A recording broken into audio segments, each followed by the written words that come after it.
Hey there, and welcome to the Roadmap to Referrals podcast, a show that proves you can generate referrals without asking or manipulation. I'm your host, Stacey Brown Randall. I'm a card-carrying member of the Business Failure Club, have taught my referrals without asking methodology and strategy to clients in more than 14 countries around the world, and my mission is to help you unleash a referral explosion by leveraging the science of referrals and respecting your relationships. I am excited for this episode to welcome one of my Building a Referable Business, or BRB, coaching clients to the podcast. So please help me welcome Jeni Bukolt to the podcast. Now, before I dive into our interview, just a little bit about Jeni. She is the founder of Haven Creative Agency. It is a B2B communications and creative agency.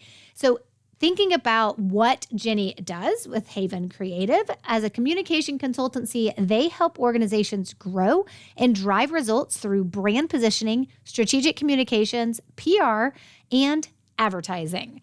So I'm excited for you guys to hear Jeni. So Jeni, just to give you a little bit of backstory, Jeni joined the BRB, Building a Referable Business coaching program, in late December 2023. So her first full year really in the program was January 24 through December 24. And then in December of 24, she renewed. And so now she is in her second year within the BRB coaching program. So I wanted to have an interview with Jeni because I wanted for you to have the ability to kind of listen to someone talk about what a full year was actually like. And what I love about Jeni is that, yes, she had success, and we're going to talk about it. We'll get to the results and the numbers and all those great things. But what I love about Jeni is that she's really honest when she struggled.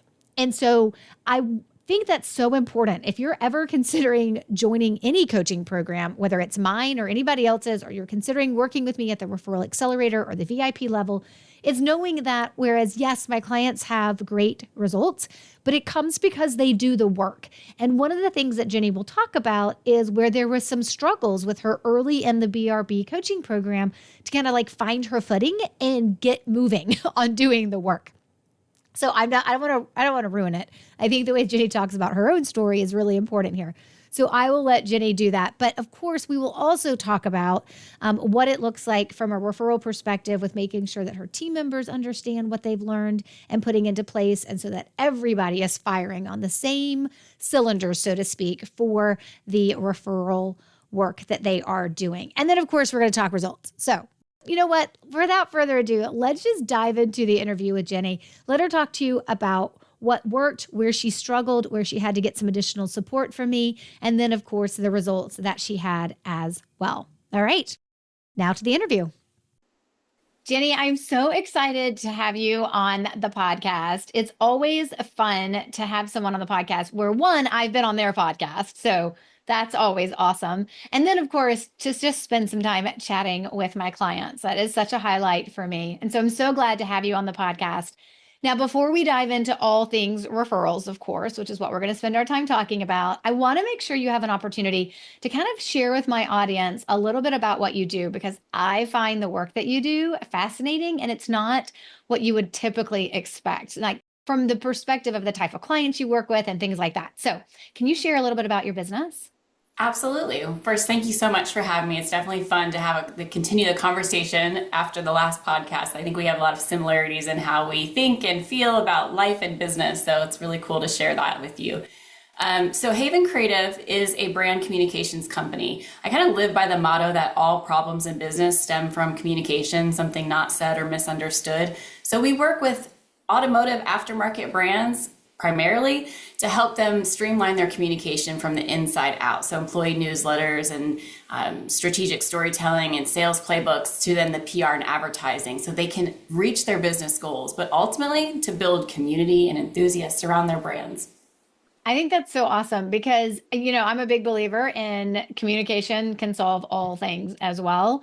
I think it's why my master's degree was in communication. And I specifically remember, I know we didn't talk about this before, but I specifically remember when I onboarded you into BRB, the Building a Referable Business coaching program, I remember you laughing at one point and you're like, You've said that a couple of times. You must have a reason for that, of your reason to like restate certain things about how the program works. And I was like, yes, because all things need to be said, typically more than once, because adults are usually, I mean, and teens, but adults are running in a million different directions. And half the time we're not listening, even when we say we are. So I Yes, agree with you. actually, I will say I absolutely love your training modules and can tell as a communication professional myself how intentional you are in the way you deliver the modules and that repeat it. What is the saying is that you have to tell people 7 times. Well, I think you're doing it 7 times 7, but it makes it easier to digest and easier to take action on, and also keeping it top of mind, right? So I can think of what Stacy told me was this, like it's already just kind of drilled into my brain.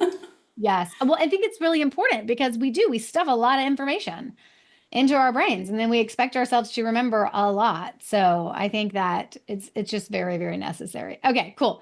Well, let's dive in then. So I always want to start with having business owners that are listening to this podcast. I want them to kind of get the idea of why another business owner would talk about referrals and would focus on referrals and would join a program to learn more about referrals. So why are referrals so important to your business? Yeah, and you might say you're in a branding and communications company. Don't you know how to get your own business? You're a marketer, right? It's different. B2B relationships are about relationships. That's how you get sales. And sometimes we think of these in marketing, these are transactional, this lead gen. It's more of a commoditized, I don't know, fast, quick turn. And I'm not selling a product or a widget, I'm selling services. So the relationship is so important to me. And when I dove into the strategy of how we get business at Haven, the number one way was through referrals. Yet I had never intentionally focused on building out a referral program. So your brand being referrals, being the maven of referrals, it was a no-brainer for me to reach out to you and say, okay, help me, teach me the secret sauce to building out an intentional program to get more referrals. So that's really why I started with it. And after working with hundreds of brands over the last 15 years, I will tell you that word of mouth and referrals is the number one way that most of our B2B clients get business. So why not focus on a program that does that? I know, and yet there are thousands of other ways, the bright, shiny objects, the should do's, the coulda do's of how you can generate business that are out there vying for people's attention. And people are spending so much money So on much. them. So much money. And mostly, and I'm talking about those digital marketing strategies, but not all. Some of them are offline marketing strategies.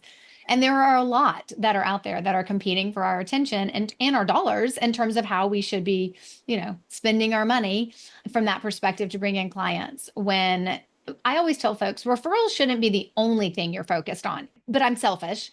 And so for me and my clients, I want it to be the biggest piece of the pie, but I certainly understand that there are typically more than one way, right? That you're going to bring in clients, but Mhm. not having that referral strategy when, as to your point, most of the business is going to happen that way, particularly when you're in B2B. It's just crazy to not have that foundation in place and to have that information working within your business. So, Yes, no, I'm glad you said that because I do look at it as an ecosystem. It's a multi-touch point approach. So you do need to have all the parts because especially coming from branding, you realize that someone sees you on a magazine listing, on a podcast, then they go to your website, and then, all those little things become part of that funnel that leads them to you. But what I love about your process is it humanizes it. And I think that's something we're missing in the digital landscape of today and the AI and the tools that are coming out is stepping back and realizing that most of us are missing that human-centric connection, that approach. And I like that it pulls in a personality, a feeling, a handwritten component. It makes you stand out in this world of just like high, fast-paced content coming at you constantly. It breaks through the noise. yeah, that's such a good way to kind of when you encapsulate it in that way, right? I mean, it's like old school, but like not like old school, like uncool, but like in a way Yeah. that it's like going back to the basics of business and relationships. I mean, and that's one of the reasons why, and I know you guys know this going through the program, is that I'm such a big believer in protecting your relationships above all else, like not doing things to exploit them, not doing things to take advantage, not doing things to try to leverage what you can out of something, but really understanding that you can care about people and still ultimately get what you're hoping to receive as well, if you're willing to put the relationship first and willing to put in the work and willing to be like show up authentically and in a genuine way. And I think a lot of people think that that's not a part of the equation. And it's like the main part of the equation for it Yeah. working. I think that some people think of it as a salesy thing, and I think that that gives me the ick, thinking of like, I'm going to do this just to get a lead or and if you approach it that way and then you're not authentic, I think it does read off that way. And so what I do like about the approach is the authenticity behind it. And you mentioned the handwritten, and I joked with you, I think a few weeks ago, how I hand wrote 25 cards, and I was like, wow, I haven't hand wrote that much. I'm like, my hand's hurting. But I've gotten such great positive feedback from the people that have received my handwritten notes, and there's a difference in that. There totally is. I mean, it's like so simple, right? It's like back to the basics. It's like I sometimes when I have conversations with people, they're like, exactly how do we do this? And I'm like, it'll be easier than you think. Like you don't have to be overcomplicated with it. All right. Yeah. So I know that you have had a number of ahas in kind of working with us and having Kelsey from your team work with us as well inside the coaching program. But if you had to boil it down to, and this could be a minor one or a major one, but if you had to kind of like boil it down to like one or two things that you feel like are the biggest shifts in terms of, or that aha moment or that light bulb moment that kind of gone off in your head when it comes to referrals after joining BRB, what would you say that is?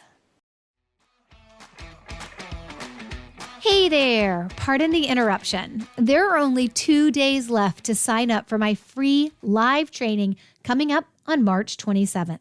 I can't wait to show you the behind the scenes of how I double, triple, and yes, sometimes quadruple my clients' referrals. Register now while you can at stacybrownrandall.com/workshop. Sure. Actually, I have a couple of aha moments. The first one that came to mind is when you mentioned Kelsey. So when you first onboarded me, I'm super excited, so enthusiastic. I'm going to blow through these modules. I'm going to be your referral champion. And a month or two in, I started to stress because I was falling behind. And I really felt this weight of like, oh my gosh, I'm failing. I'm investing in this. And what am I doing? Because I have to also run the business. And it did feel like a lot at first. And then I pulled in my executive assistant, who is really also my sales assistant and all things to help me get things done, and pulled her into the program with me. And we really arm in arm went through it together. And so she helped me build out, we'd have meetings about our touch point plans, and she helped me actually, type it out for me. So it took some of that administrative lift off of me, but also made sure it happened. So when we were ready to design our thank you cards, she's helping design them and get them ordered. So then they're shipped to my house. Just little things that took off my plate that released the amount of stress I was having initially. But then taking it a step further, my next aha moment. So my first one being it's okay to get help, along the way. My second one was we started training our team on the referral seed language. And why that's incredibly powerful is that oftentimes in businesses, people don't realize that your entire organization is in charge of your brand, how it's represented, how you're speaking to your clients, referral partners, vendors, what have you. So giving them specific language that they could use to maybe initiate a referral conversation or to get a client or partner think of Haven and keep us top of mind was super powerful. And knowing that we're really doing now kind of this team referral program to generate more relationships. I say relationships, not sales, generate more relationships. So that has been very powerful as well. No, that's awesome. And I think that, so there's definitely there's a lot of people listening to this episode and they're like, that's my big fear that I'll invest in something and then I won't go through it. Right. I mean, that's all of our fears for anything that we do. And it's a commitment, right? And sometimes people have to get help to help them get through things. And there's nothing wrong with that. And then we probably have a number of solopreneurs who are listening and they're like, but I don't have a Kelsey in my life. I don't have Fair. somebody, right, that I could pull in. Like I'm thinking about one of the guys in the program right now that it's just him and his business. And so, when he comes to me and he's like, okay, this is a little bit, I'm trying to figure out the logistical lift of this. I'm like, hey, here's the things that I did.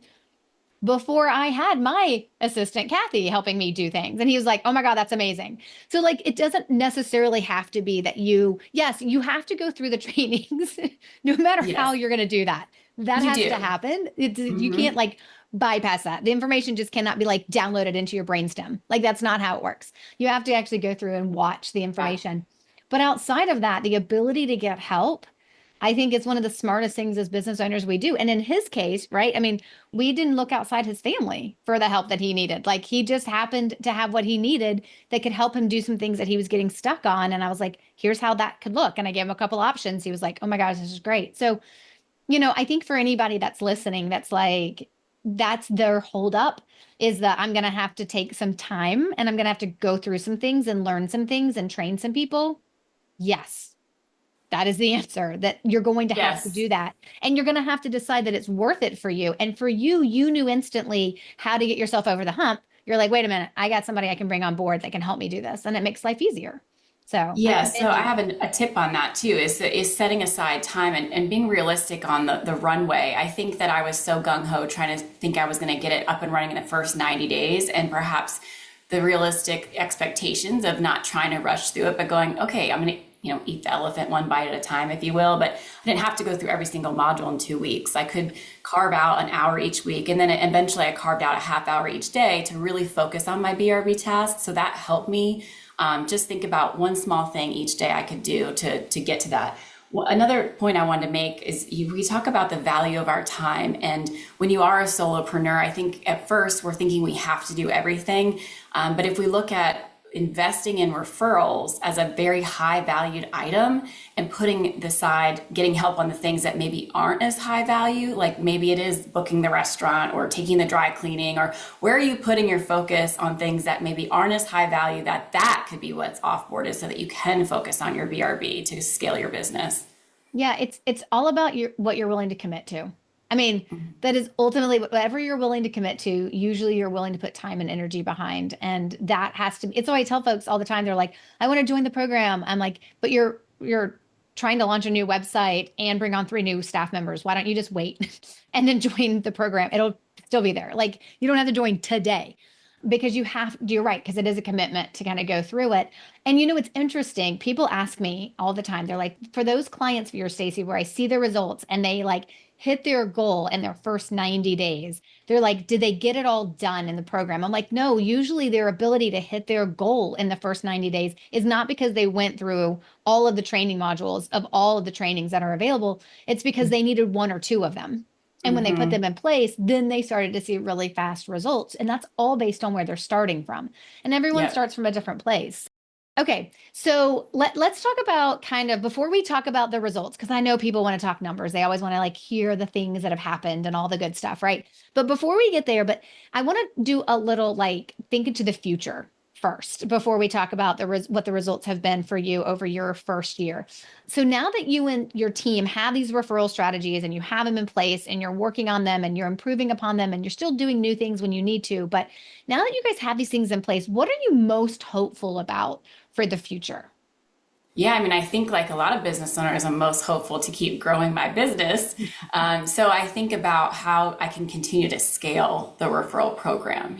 As we scale as an organization, I think that's actually one of the things I always stress about is how do I continue to build the brand experience as we grow our team? It's a fear of mine from going from a solopreneur to having team members, is making sure that all of our team members are still delivering the same brand experience that I would as if it were me in front of a client. And again, what I like about the referral program is giving my team language so that we're all consistent about what we're saying and the type of brand experience we're giving our clients. So I just hope to continue to scale that behavior and feeling as we grow.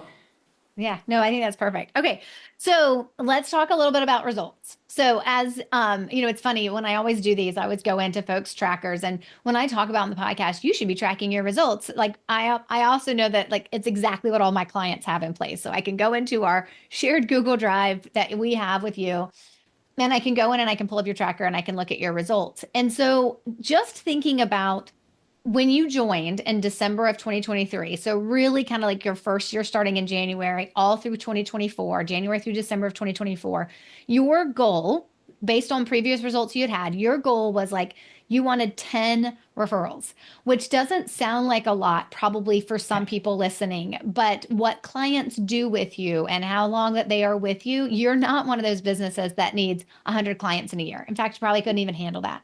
I'm not even quite sure you can handle like, 30, 40, or 50 clients in a Right. year. Like Yeah. this is like you do high level work, big engagements with clients that last a long time, and you only need, right, a dozen or so, give or take, Yep. right, new clients a year. So you set your goal in 2024 is that you wanted 10 referrals. And it's so fun for me to always be able to announce when we surpass a goal. And you got 15 referrals last year. And of those 15, six of them came from new people you had cultivated into new referral sources. So new people that had started to refer you. So 15 referrals, your goal was 10, you got 15, and six of them are new, coming from new people referring you. So tell me a little bit about how that feels, knowing kind of where you were in January, February of 2024, being like, I'm falling behind, I need help. And then getting to the end of the year and being like, whoa, I surpassed my goal. Like, how does that feel for you? What are your thoughts on that? Yeah, I mean, it feels great. We hit a higher revenue than we had ever done business to date.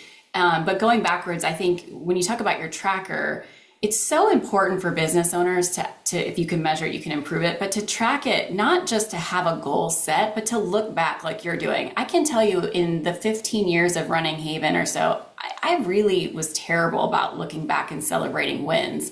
So I absolutely love, and even when you just told me that, I was like, oh, we did? I didn't even realize that. It's because I knew I have a goal, but I have my next goal, right? So I'm constantly looking for the next, the next. I mean, obviously I felt it in my revenue. I knew referrals are working. People are telling me word of mouth it's working. But I love now hearing it going, oh, that's awesome. Look back and celebrate how far you've come. So important. So yes, it feels really great. And it felt even better when you just said it, because that was kind of a fun surprise. Yeah, that is awesome. It reminds me of that book by Ben Hardy and, okay, I'm drawing a blank, but The Gap and the Gain. What's the guy who started I don't Strategic have that. Coach? Oh, Anyway, okay. I've read that. Look, I'm a book nerd. I have like 3 books on my nightstand. I'm reading business books constantly. So I'll just add it to my list. add it to the list. It's such a good book. But the whole premise behind the book, I'll sum it up for you in like 3 sentences. But the whole premise behind the book is that when we start businesses, there is like, whether we've always been like this or something happens when we decide to become a business owner, an entrepreneur, we start getting really, really focused on the gap. Like that, I should be further along. I'm surprised I'm not here yet. Wow, it took me 8 years to get there. I thought I would get there in 4. We focus a lot on the gap, and we're always like looking back, right, from a gap perspective, when we should be looking back and looking forward from a gain perspective. Like, yes, Mm. there may be some gaps, but look at all the progress that we've made. And Yeah. we just don't do that enough. So I'm so Oh, glad, why? right? We got to focus on the gain. Like, regardless of the gaps we still have, we've made some major gains. Like, you had your biggest revenue year last year, right? Yeah, I did too. right.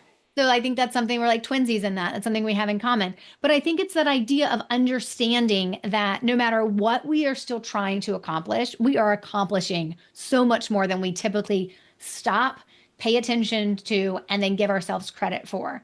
So it's just so important, I think, when we pay attention to the gain. And you have had some gains in revenue last year, and then of course gains in your referrals as well. So congratulations. Yeah, no, it's great. And when now we have a plan, and year 2 made so much more sense for me with you, because now it's like, okay, last year was about building the foundation. Now it's about growing that. And so I think if looking back, I go, that's okay that I didn't get everything done in 90 days, because I really spent time building the appropriate foundation, training the team, and now we have this engine. And now it's about continuing to keep it going.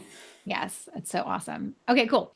So, what would you say to someone that you were planning to refer to me about why they should just bite the bullet and just join the coaching program or work with me in one of my other ways? I have lots of things. Let's see. Well, okay, so the first one that came top of mind was that a lot of my fellow entrepreneurs will say, well, I get business word of mouth, but I know I need to focus on like paid advertising, or I should do this. So there's lots of shoulds out there. I think we mentioned it earlier. But sometimes those higher priced items don't deliver the returns they're looking for. They're focusing on the wrong thing, right? So I would go back to, where does business come from? And I guarantee you the majority still says word of mouth and referrals. So when I ask them, how are you building more referrals? They usually don't have an answer. So my recommendation is, go see Stacy, because you're going to be able to build out an intentional, authentic referral program that you can measure and see measurable results. And I think that's the key right there, is that we're setting aside time to focus on a high value item for our business that's going to drive true return. Yeah, I think that's so important for people to understand, is that you took the time and invested in the program and then did the work and got support when you needed it. And you've then taken it and like permeated it out through your team. And now you're kind of in, hey, second year, here we go. Now we have these things in place. It's just, we got to just keep it going, right? And keep that momentum behind it and keep it going. Because the truth is, and you hit the nail on the head, is your business is always going to grow by relationships. And so making sure you have the right strategies in place are so very important. And I think that that's something that people need to hear over and over and over again. So I'm so glad that you came on the podcast so that we could tell them that they need to understand how valuable referrals are in their business. But really at the heart of that is the relationships in their business, and understanding that it's always fun for me to hear a client talk about, because even though I know some of the things that you were going to say, because obviously we talk about them throughout the year and like different things happen and like you share things or whatever. But it is always great for me to hear a client kind of talk about it from like, okay, like this was my experience and this is what I thought and these are my aha moments and this is what I'm hopeful for the future. Like those things are really exciting for me, because obviously, and everybody wants their clients to be happy with the work that they do. I have one more thing to add, because I was Yeah. thinking, you said aha moments, and I think we didn't touch on this, but it's also such a critical component of being part of your team, is having you as a coaching resource. So we were going through a difficult situation where someone wanted to give us a referral, but it didn't feel authentic. It was over an email. I remember I picked up the phone and we talked about it, and you immediately shifted my perspective on how I would respond to that email to make a much more valuable feedback and approach to that referral. So it was a client partner who wanted to give us a referral over an email. It just felt kind of salesy and inauthentic. And I shifted the way I responded to it and just made a better introduction for us. And it did result in a true meeting with the right referral person. So that was helpful. Yeah, I think that's sometimes what people don't realize is that, I was talked about this recently on a podcast, that when I set in place my goals for my business, like how many new people do I want to bring into the coaching program or work at the VIP level or even bring into the referral accelerator, most people are surprised to know that it's like 12 or less each time. Like I'm not looking to bring on 50 new people into the coaching program. Like I'm looking to bring on 12 new people in a year, because exactly what you just said, when you find yourself in a situation where you're like, I don't know how to respond, but I do know responding is going to impact what happens going forward. I don't want to be so buried in my email or so buried in my workload that I can't hop on the phone with you and be like, because when I got your email, I was like, we're going to talk through this. Like, I don't even want to email back a response to you. Like, call me. Here's my cell phone. Like, let's talk about this, because I knew, first of all, we could talk about it way faster than I could type out a response that wouldn't get lost in translation to you.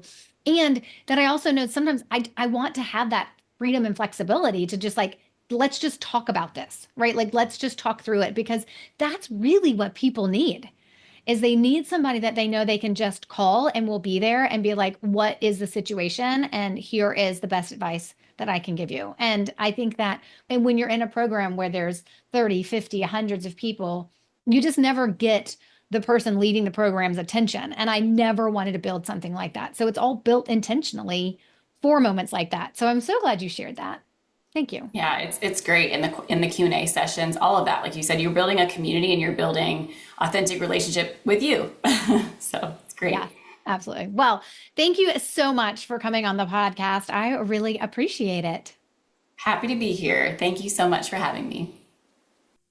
Well, I hope you enjoyed this interview as much as I did with Jeni. She is such a treat to have on the podcast, and I love the fact that I get to work with her for a second year, her and Kelsey, her team member.